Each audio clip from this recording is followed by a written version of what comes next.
Le grand live du numérique avec Sébastien Poinon. Et retour sur ce focus dédié à l'IA ce soir, l'IA, l'intelligence artificielle, et si demain ça nous permettait aussi, et pourquoi pas dès aujourd'hui, de mieux recruter. Alors, on nous parle déjà souvent là de ces emplois non pourvus en France, mais pas dans l'IA, dans plein de secteurs.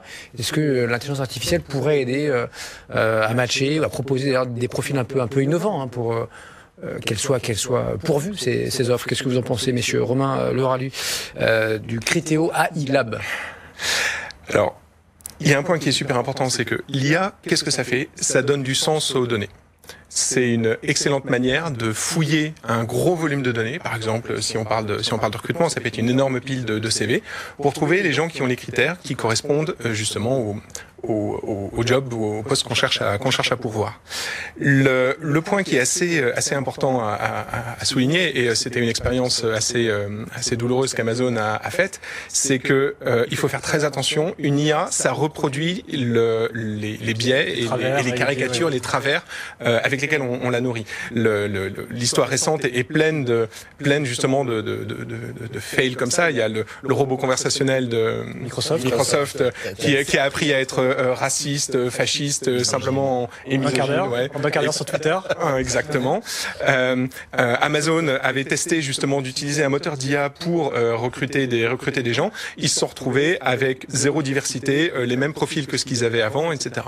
Donc, ce qui est vraiment important quand on construit ce genre de système, c'est de penser quelles sont les données que je mets dans mon système, quelles sont celles qui sont vraiment pertinentes par rapport à l'objectif que... Vous nous dites quoi? En gros, on peut gagner en productivité, gagner du temps. Oui, on peut pas trier 2000 CV comme ça en 10 minutes. Une machine sait le faire. Mais en qualité, finalement, on ne gagnera pas grand-chose. En qualité, et vous avez des risques d'écarter volontairement des CV qui peuvent être justement des gens intéressants pour vous, avec des capacités et une expérience parfois un petit peu étonnante, un peu innovante, qui peuvent apporter beaucoup de richesse à vos équipes. Votre machine qui va un peu bêtement appliquer les règles qu'on lui a données. Des cases cochées, donc si on n'est pas dedans, tac, au revoir. C'est exactement ça. Mais est-ce que l'IA, à contrario, n'est pas capable d'éliminer quelques biais qu'on aurait on peut bloquer sur une photo sur un CV ou des choses comme ça, et l'IA va être capable de dire oui, mais attention, faut pas s'arrêter là parce que c'est très intéressant ce point-là. Est-ce qu'il n'est pas capable justement, alors, il reproduit des biais, mais est-ce qu'il peut aussi les contourner, les biais humains? Alors justement, effectivement, tout dépend des données qu'on met dans la machine. L'IA, c'est la data. Ça, je suis tout à fait d'accord avec Jérémy. Ce qui est important, c'est vraiment de choisir quelles informations on met dans la machine. Si vous mettez des informations sur le genre, sur la couleur de peau, sur tout ce genre de choses-là, qui sont des critères profondément discriminatoires, vous allez obtenir une IA qui va vous reproduire les discriminations classiques. Si vous mettez des données sur les compétences des gens, sur l'expérience réellement effectuée, vous aurez un système qui sera capable de vous trouver des candidats, au contraire, comme vous dites exactement, sans reproduire des biais et des caricatures qu'on peut avoir par le passé. Toute la clé dans un système d'IA, c'est pas le modèle, c'est même pas l'IA en fait, c'est vraiment quelles sont les données qu'on met dans la machine. C'est ça qui est vraiment la clé. Jérémy? Moi, j'ai beaucoup de réserves sur l'exploitation de l'intelligence artificielle sur la matière humaine. On a en fait tendance, quand on parle d'intelligence artificielle, à très vite tomber dans une intelligence artificielle qui serait avec des super pouvoirs tel dans un film de science-fiction. Déjà, on a du mal à faire des choses simples comme détecter de la fraude, envoyer la bonne pub à la bonne personne, s'assurer, ça marcherait bien, faire les bons diagnostics de maladies, etc. Donc moi, je pense que il faut partir du principe que les meilleures réponses pour améliorer les problèmes humains sont peut-être d'une catégorie humaine avant d'être d'une catégorie technique. En plus de ça, on est en train de vivre quelque chose d'un peu particulier. On sort d'une époque où on a beaucoup valorisé la formation initiale et le diplôme et les compétences techniques pour entrer dans une époque d'obsolescence technologique où on s'aperçoit que ça sert à rien d'être bon dans quoi que ce soit puisque d'ici quelques années on sera un petit peu moins bon, et donc on doit toujours être dans cette culture d'adaptation, de toujours se remettre en cause, de toujours apprendre, de toujours se former, et en fait c'est beaucoup plus les qualités interpersonnelles qui font la différence que les qualités techniques.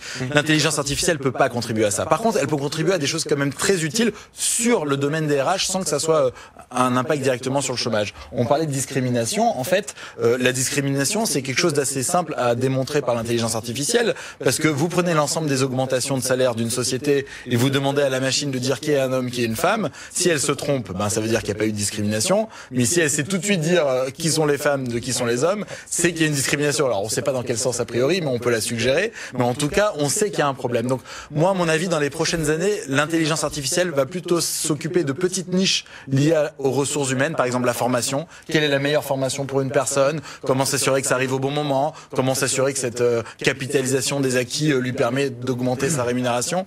Mais je crois que pour le problème pur et dur de l'intelligence artificielle, donc pour les gens qui vont chercher un job et qui ont des problèmes éventuellement liés au chômage, il va plus y avoir de la casse que de la résolution par l'intelligence artificielle. Sauf peut-être sur un domaine, qui est un domaine plutôt macroéconomique, qui concerne l'intégralité du chômage ou de l'activité économique en France. C'est que si on pousse nos grands groupes français à avoir une utilisation intelligente de l'intelligence artificielle, la création de valeur qui aura lieu de manière souveraine en France va créer un certain nombre d'emplois qui bénéficieront ceux qui auront su se former et ceux peut-être qui n'auront pas été capables de se former à l'intelligence artificielle.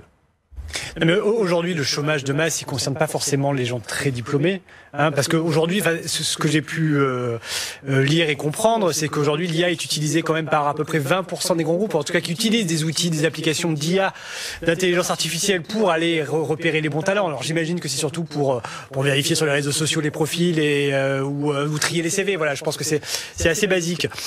L'IA, quel peut être son apport justement pour réduire le chômage de masse, pour des petits boulots, pour des choses un petit peu, pour embaucher des gens qui sont pas forcément diplômés. Comment on peut utiliser l'IA pour ça? Moi, je pense que l'IA est créatrice de jobs, même pour des gens qui n'y comprennent rien à l'IA, parce que en réalité, vous devez tout de suite distinguer celui qui produit l'algorithme de celui qui l'exploite, celui qui l'utilise. Je vous donne un exemple très simple. Le monde de la médecine aujourd'hui, on sait que c'est un monde qui coûte très cher, et il y a une réflexion autour d'une migration vers une tarification à l'acte, telle que c'est le cas aujourd'hui, vers une tarification au parcours. Ça veut dire qu'il y aura des enveloppes liées à une typologie de maladie ou une gravité de maladie, et que vous allez voir un médecin 10 fois ou 2 fois pour être aussi bien soigné et aussi bien guéri. C'est pas le problème de l'assurance maladie, ce sera le problème de l'opérateur de santé, de l'hôpital, du centre de médecine.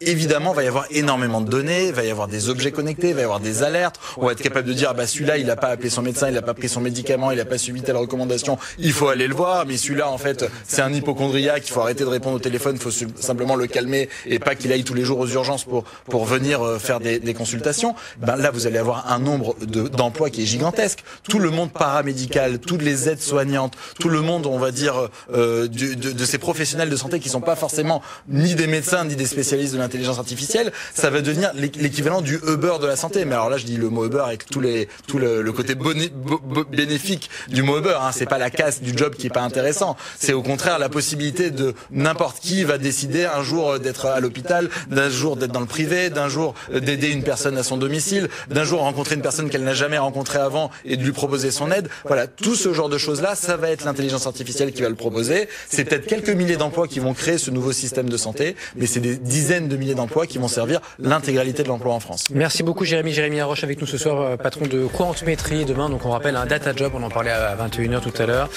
au Carrousel du Louvre. Ça va être le plus grand salon du recrutement des métiers de l'IA. Vous attendez donc plusieurs milliers de personnes là-bas. C'est la 6e édition et des centaines de jobs d'offres d'emploi seront proposées. Merci à Romain d'avoir été avec nous ce soir aussi. Romain Leralu, directeur R&D du Criteo AI Lab, et Fred Bianchi, qu'on va retrouver dans une dizaine de minutes pour l'actu tech du jour. À tout de suite.